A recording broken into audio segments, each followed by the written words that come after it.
And President Trump today vowing to impose more tariffs on China as soon as Wednesday. This comes after the Chinese Communist Party issued a 34% retaliatory tariffs on the U.S. last week. What's driving the back and forth? NTD's Sam Wang has the details.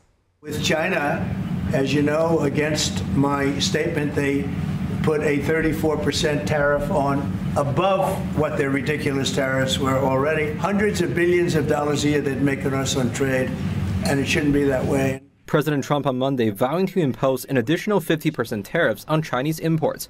That's if Beijing does not withdraw its retaliatory duties on American goods by Tuesday.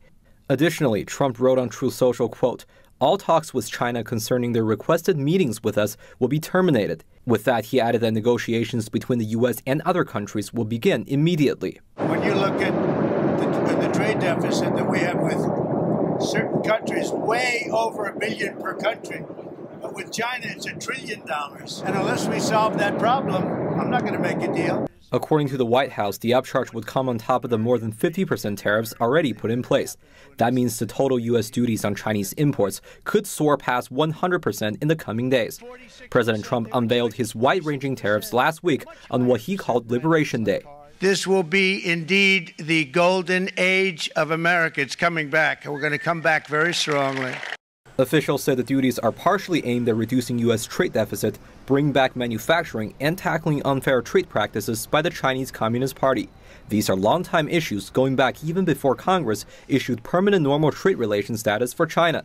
Critics say the move allowed American companies to export manufacturing abroad and deplete U.S. production, a concern echoed by both Republicans and Democrats for decades. China trade supports 170,000 jobs in the United States, 170,000 jobs, whereas our imports from China support 10 million jobs at least.